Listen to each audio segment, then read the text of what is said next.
Welcome to The Cap, where we are here to speak with college reps and other professionals in the field of college admissions to help answer all your questions and guide you through every step of the process.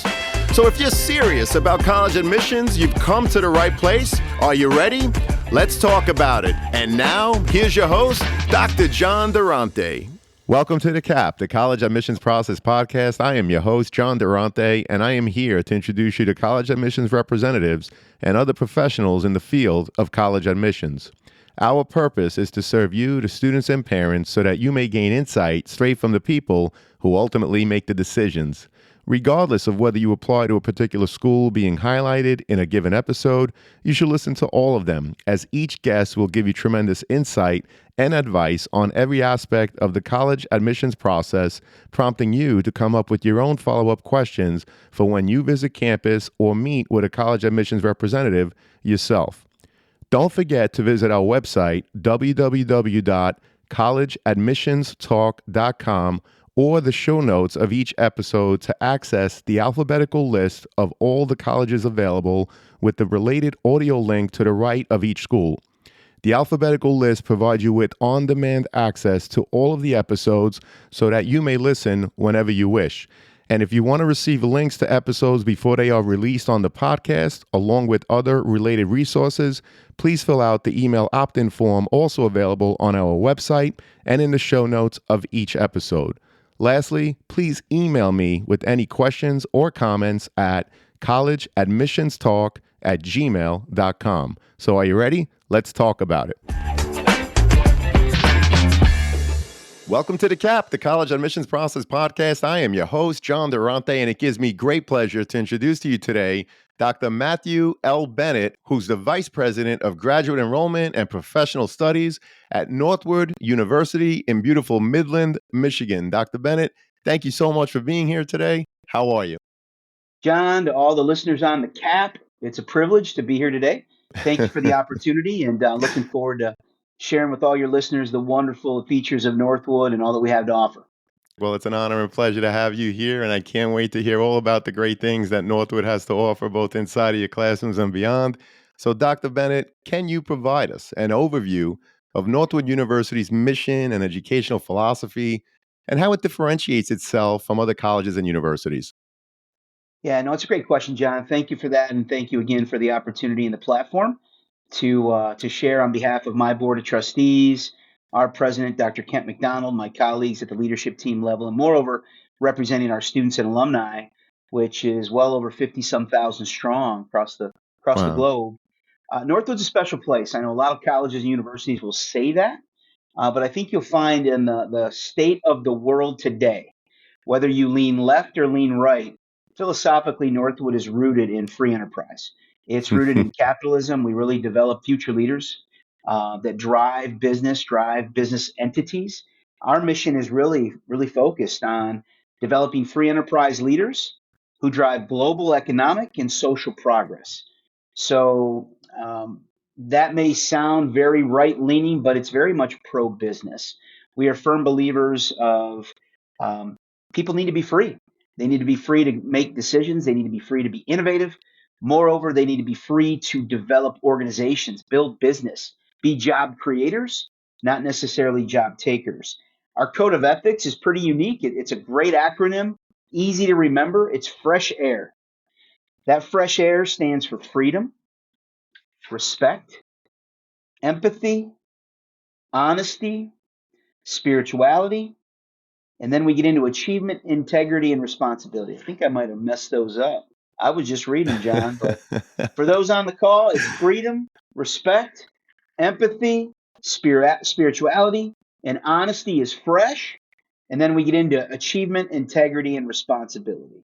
So I think the most important elements there is we believe in free markets, limited government, and the opportunity that when given the opportunity, dynamic and creative people can do amazing things for themselves, their families, and for the next generation of people. So I think that kind of gives an overall view of what makes Northwood special. In fact, one statistic, John, that you're going to be just enamored with, they do studies every year about 10 at the 5-year mark, the 10-year mark for colleges and university graduates, and what percentage of them are not only hired, but what percentage of them are entrepreneurs or have a hand in their own business?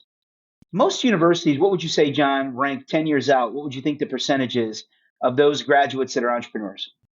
I would say it's probably somewhere around, I'm going to go 25%. Actually, most, it's probably more like 5 to 7% of Okay. their total graduates. Uniquely, you're hanging out in the Northwood camp.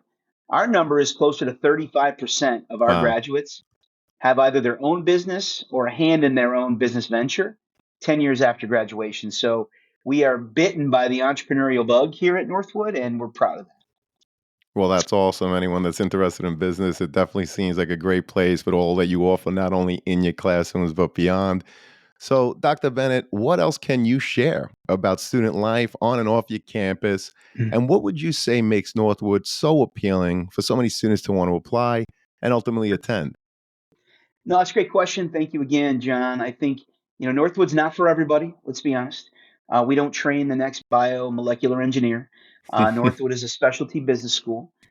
We specialize in business programs from A to Z, but there's always a business of something in whatever industry that a student is pursuing, whether at the undergraduate or graduate level for that matter.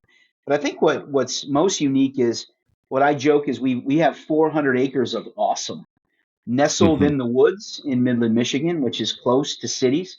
We're about an hour and a half north of Detroit, um, hour 30 minutes from Ann Arbor, Lansing, key cities that many may know. Midland, Michigan is also the headquarters to the Dow Chemical Company. Amazing area. But I think the reality is it's very experiential. Students get to know each other. Students get to know their faculty. Students experience a practical based education. So they don't just come into classes and listen to lectures, but they engage with faculty who are or have been leaders in industry. Those industry leader elements associated with our faculty is what is a differentiator. They haven't been hanging out in their ivory towers reading philosophy for 30 years, trying to impart wisdom. And that's okay if that's what you want to do. But what we find is our students want to gain access and an edge when they go into the business world. And what better way to learn than from industry experts? So, from that standpoint, the appeal, the physical campus is gorgeous. The opportunities to participate in extracurricular activities is expansive. The ability to play intercollegiate athletics at the Division II level is certainly a draw for a number of our student body. But moreover, I think just the intimacy of knowing faculty, we know your name. We're one of those old school institutions in a class where we take attendance. So the beauty is, as we talk to parents, the beauty and curse is one, we know who your student is. Two, we know who your student is. So I think from that standpoint, it also gives us an opportunity to build great bonds with them, not only while they're here, but as they go on to great things and success in their business career, wherever that may take them. Well, that's terrific. Great relationships with the professors who, by the way, take attendance. I love that. They are leaders in the business industries to help students not only learn about business, but really gain access, which I really love. So, Dr. Bennett, what is Northwood's approach to your actual admissions process, particularly in terms of the criteria and other factors considered when reviewing applications? Yeah, I try to keep it simple, silly is really our motto, right? It's life has a lot of challenges. The last thing you want, whether you're 18 or 48 or 88, looking at programs at Northwood University, is to experience this gauntlet of how to get reviewed. So we really make it a personal approach. Students will engage with an admissions representative that will counsel them throughout the process.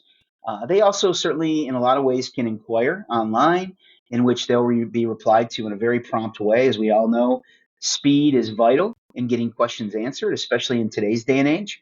Students also can apply online virtually, which is not a new thing, but it gives them a pathway. We require high school transcripts, or if they're pursuing a graduate or doctoral program, their undergraduate transcripts accordingly. But we really try to keep it simple. They'll engage with that advisor, talk a little bit about the programs and what might be a good fit.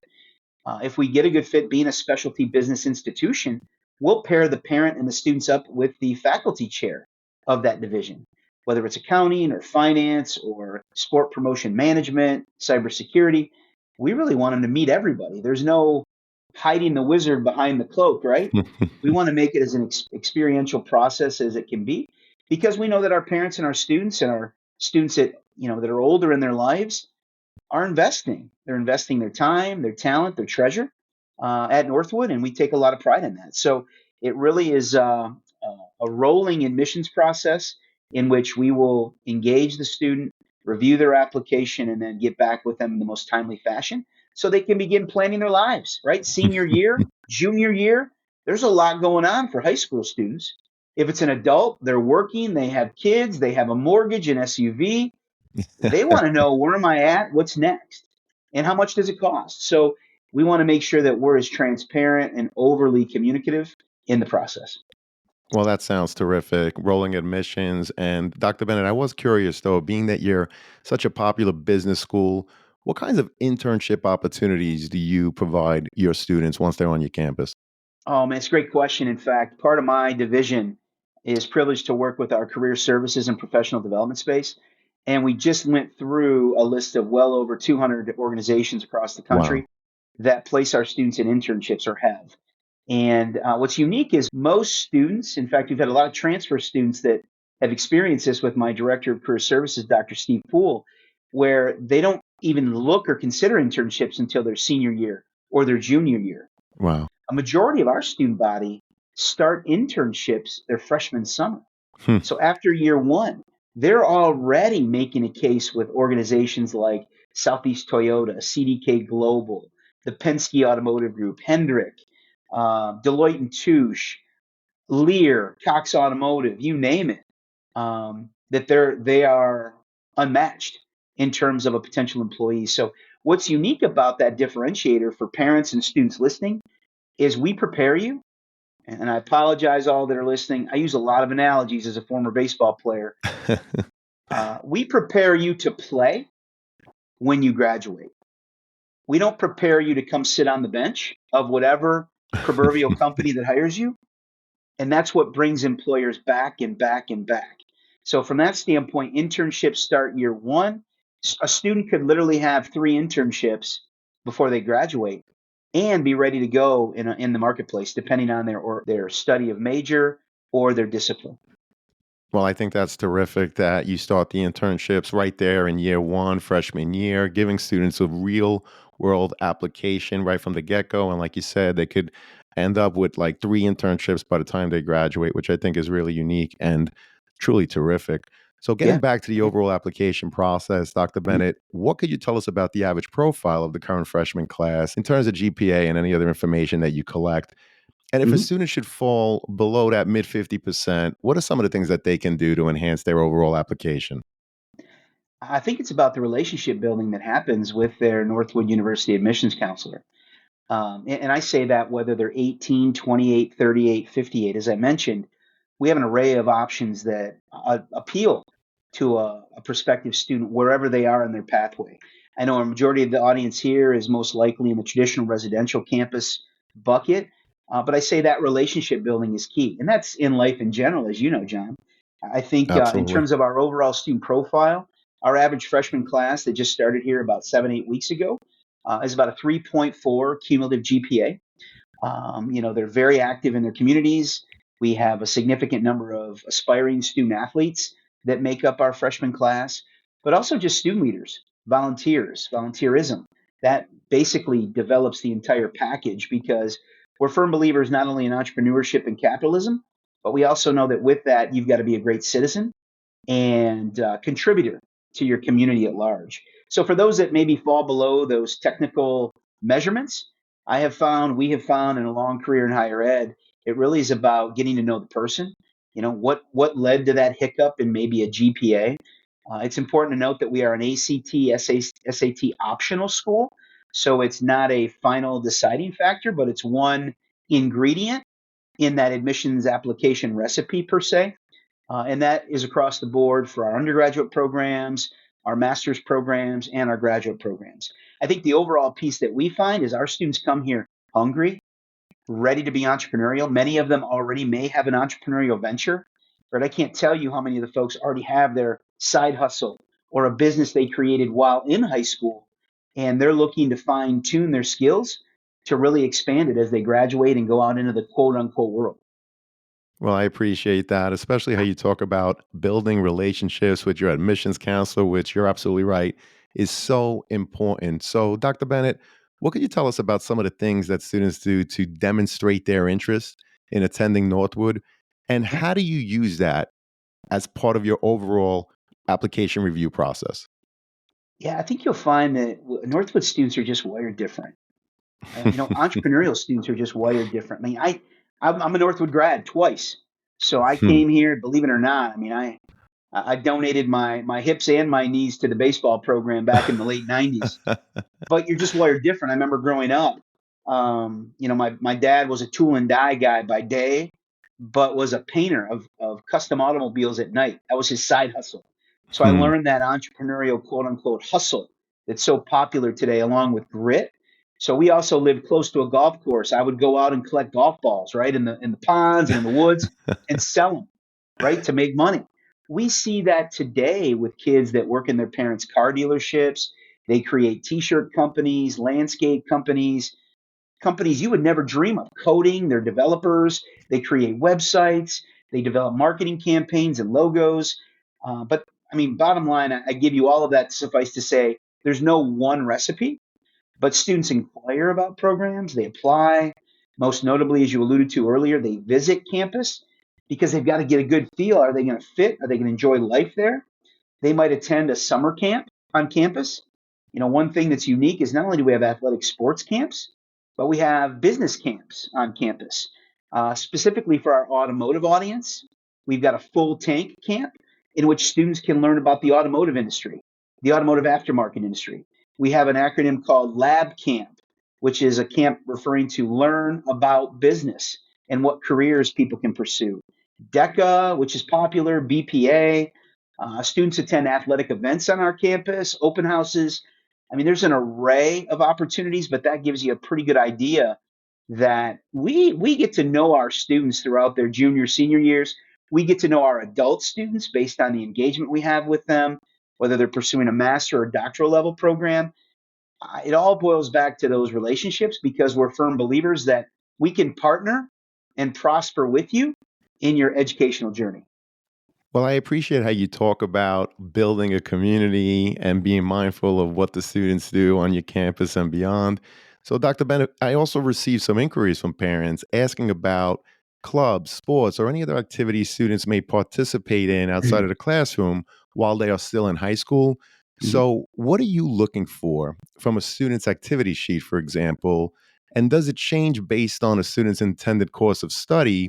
In other words, what are you looking for to make sure that the student, once they're on your campus, they're going to be a great community member that is going to immerse everything that you have to offer and Sure. perhaps even contribute to it? Well, I think as part of the Northwood culture, it's in our DNA or in our students' DNA that they become active participants. What does that mean? It really depends on the individual. There's well over 30 student and club organizations on our campus, ranging anywhere from DECA to BPA to mock trial team, which has won national awards against significantly larger Division I competitors that I won't name today because we won't want to disappoint anybody out there. But we talk about little engines that could. Our colors are blue. Guess what color the little engine that could was? It was blue. So from that standpoint, there's so many different opportunities. There's fraternities and sororities. We have Greek life. Certainly, we have mock trials. I mentioned students for sustainability. We have automotive and automotive aftermarket engagement opportunities. But we also build in practical experience opportunities for our students amongst some core concentrations. So we have an automotive marketing and management program and an automotive aftermarket program which we hosted just coming off the wake of it this past weekend, the world's largest outdoor new car show.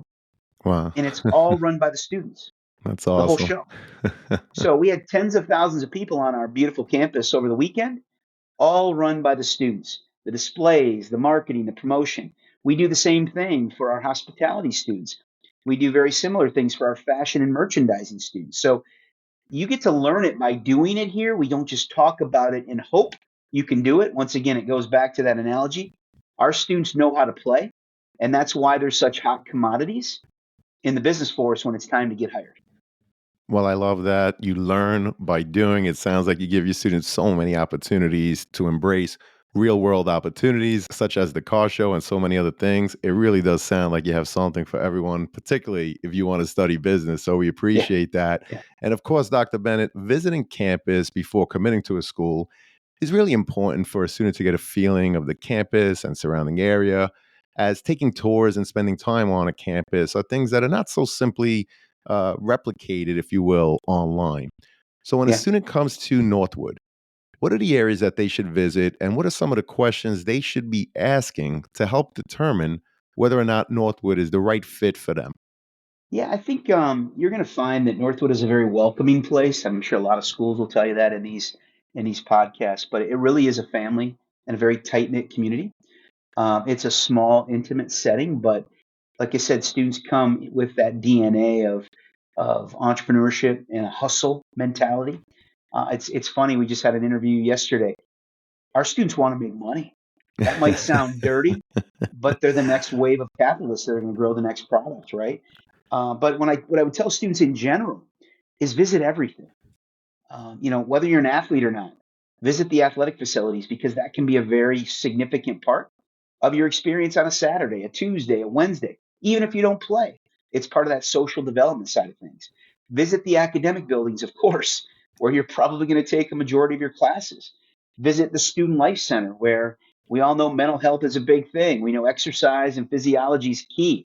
Visit the mental health spaces that are available to you while you're a student, whatever your age. The dorms, the apartments, the living accommodations are key. I mean, those are all pretty standard answers, but I would also say take a good look at the grounds. Is there trash? Is it overflowing? Is there trash on the ground? Is it mowed? Is it weeded? And those are little things that go a long way where you look at the meticulousness of the grounds and the physical aesthetics of a campus that spill over into everything that an institution does. We take a lot of pride in that, where it's meticulous, and I think that's big. The other thing that might not always come out when you talk about visiting with a university, visit the city that the university resides in. So we're in Midland, Michigan. I encourage everybody, every mom, dad, student, online student, whomever, come to campus, be a part of this community, but also visit the city of Midland, the downtown area, the Tridge, which is a very monumental landmark in our space. Visit the shops, visit the restaurants downtown, the after hour activity and social gathering, watering holes. See all of it because it's all going to make up part of your experience, whatever level of student you are and whatever age of a student you are. Well, we appreciate that. And I love how you talked about pride. And you're the first one that mentions take notice if the lawn is cut, if there's garbage on the floor, frankly, because that pride is something that, is really important in terms of fostering that sense of community. You mentioned that your students are entrepreneurial and it's not a dirty thing at all. And speaking of making money and the entrepreneurial nature of the world, the cost of college is clearly a major consideration for so many students and their Yeah. families. Where can your net price calculator be found, and how accurate is it regarding overall cost and merit aid? Yeah, no, it's a great question. I would say as a tuition dependent specialty business school and a private university to boot, we take a lot of pride in individuals and students and families that kick the tires and look at Northwood, but most notably, those that invest in Northwood. So very much we understand the customer relationship because well over 90% of our operating budget is from student tuition. So we have to, just like an Apple, just like a Ford, we've got to put out a good product if we want customers to stay with us. And if we want repeat customers, right? Brothers, sisters, moms, dads, Right, all right. of those. So I give you that backstory because we're competitively priced, but students can simply go to our website at northwood.edu/financial aid /net price calculator. And it'll give an array of opportunities on baseline tuition, but we have a significant amount of financial aid. We have a significant amount of merit based scholarships for students who perform well at their undergraduate level. But we also, as I mentioned back to that free market and entrepreneurial and capitalistic mentality, We have so many folks that have gone on to excessively successful careers that they've given back millions of dollars to establish scholarships so that students at 18 or whatever age still have the opportunity and the ways and means to pursue a Northwood University education. So it's that full cycle. You hear all the time about capitalism being bad.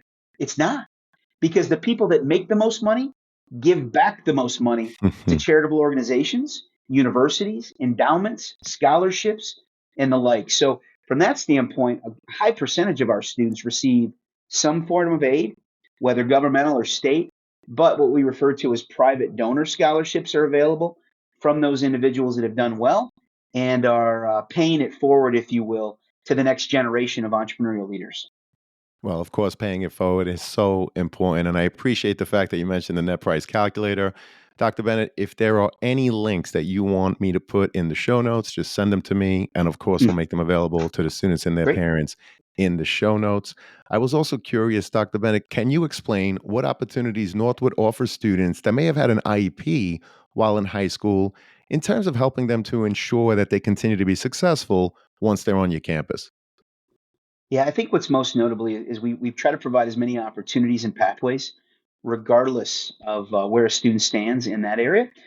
We try to put it out as the personal responsibility mantra that we talked about earlier, is as one of our key tenets. We don't force anything upon anybody, but we do have the tools. We do have the resources. We have what we call our TLC, Timberwolf Learning Center. We're the Northwood Timberwolves. So there's tutoring, there's opportunities to set pathways, opportunities to establish counselors who work hand in hand, and academic advisors that will be there every step of the way, holding hands with those students from day one through day 1300. My math might be off, but a 4-year plan. I was one of those students who actually came to Northwood not knowing what I wanted to do in life. And I had a remarkable counselor in the registrar's office who I met with every semester to set up my schedule, making sure it worked with my schedule, commitments, work, baseball, life, everything under the sun. And I think it's that personal approach that a lot of people talk about, but maybe don't deliver. That's where I think knowing the names of our students and knowing what their career aspirations are is so important. But we do provide that extra help when needed. But we also want to make sure that we meet the students halfway. They've got to wanna, and I say that because they've got to have a little burning desire to be successful. And let's make a note. We also know that a lot of successful businessmen and women, entrepreneurs, innovators in our society today and before, they weren't the best students. They That's just right. needed a forum and a That's right. laboratory to fine tune and polish and go knock it out of the park when they hit the business world. And I think that's what we have found too. Some of our most successful students struggled a little bit, but we gave them a handhold, a pat on the back, a hand up, not a handout, but gave them an opportunity to be successful and let their talents shine. Well, I believe it when you say it. You know, you gave students a forum, a laboratory, and that pat on the back, right? You met them where they are. And I could see how students will want to be on your campus. You know, there's a sign at the back of your desk there that says be awesome. And Yeah. I got to tell you, you're awesome. And this has been a phenomenal conversation. Unfortunately, we are getting close to the last question. But before I ask the last question, I have to ask Dr. Bennett, is there a question that I didn't ask today or a topic that I didn't bring up that you'd like to share with our listeners now? No, and I appreciate the time. I'm running up against it too, my friend. It's been a privilege. I would just say that we've talked a lot about Northwood offerings, primarily for that traditional residential student. I would say that we've got a pathway for a student at whatever stage they are in their career. If students are looking for an entrepreneurial, business related field of study, we're unmatched. It's evidenced by our alumni, it's evidenced by our free enterprise philosophy. We tag the coin, and our school slogan, if you will, or mantra is liberty and business for all. So I encourage students and or parents who are looking, didn't think they wanted to complete a degree, earn a degree, or continue on, visit northwood.edu. As America's free enterprise university, the world can use a little more Northwood in these times because we're looking at opportunities to find and fix solutions, not argue and debate whether you lean left or right, blue or red. We lean towards the green, right? It's about development, job creation, financial resource creation so that we can grow together. And I think that's one of the most dynamic elements that Northwood University believes in. Because in the end, we believe in the God given talents that you, myself, and our students are given, can do great things for man, for society, but moreover for the communities they serve. And I think that sounds a little catcher in the rye, but it's real when it comes down to business and innovation. Well, I really appreciate that. And I love the term liberty and business for all. I think that's awesome. And this has been a great conversation. Unfortunately, Dr. Bennett, it does lead us to that last question, which is what are your top 3 pieces of advice that you would give a student and their parents getting ready for the college admissions process? Yeah, no, it's a great question. I would say very simple for parents. I'm looking at my notes here, John. For parents, start early and stay organized. Or excuse me, for the students, I apologize. Students first. Start early and be organized. Don't wait to the last minute because then you're going to miss something, right? Create a little bit of a timeline, which can be hard, but staying organized just gives you some checkpoints. Make some lists and keep what I would advise, keep a journal, keep something that you can keep your notes in so you can compare and contrast. Focus on some of the academics, looking at where you find a fit, what most intrigues you. I guarantee you're probably not going to know what you're going to be when you grow up at 18. So give yourself that grace of knowing that it doesn't have to be forever, but you know there's flexibility in what you're looking at doing. And then showcase your individuality. As we talked about, you're unique in every sense of the word. Don't hide that. That's where you're going to find a fit. That's where you're going to find a click. That's where you're going to find a spark in terms of what intrigues you and where your passions lie. And I always tell folks, follow your passion and you're never going to work a day in your life. So you got to find those early, and those can be fun. For parents, be supportive. Provide support, not pressure, because it's daunting enough as a junior and senior in high school that you've got so many balls in the air, even to fit in, or who am I going to take to homecoming or prom or Sadie Hawkins? Take it step by step, be supportive, and work through it together as a team. Financial planning, never too early to start that. We know college is an investment. And so it's important to start planning and budgeting all of those things, asking those questions of the colleges like Northwood. What does financial aid look like? What scholarships are available? Can my son or daughter walk on a sports team and maybe earn a scholarship? Can they participate in another activity and earn a scholarship? A lot of opportunities out there, even in your local communities where scholarships with a local bank, a local financial services institution. And I think the last piece for parents is just stay informed and engaged. Familiarize yourself with the college application process. More importantly, familiarize yourself with the people you're working with at the university. Attend information sessions and workshops, and then just be an emotional support staff. Right? You're the counselor, you're the therapist, and all this. And your mom and dad, that's never going to change.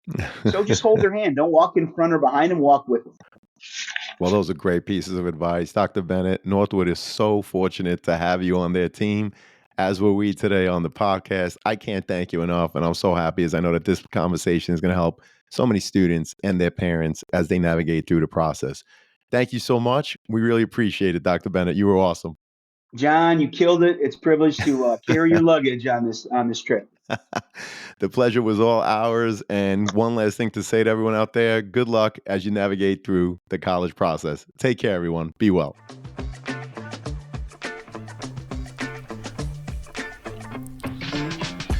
Thank you for joining us on this episode of The CAP, the College Admissions Process Podcast. We hope you enjoyed the show. If you did, please don't forget to tell a friend and follow us on Facebook, Instagram, Twitter, and wherever you listen to your podcasts. I am your host, John Durante, and I look forward to seeing you on the next episode of The CAP.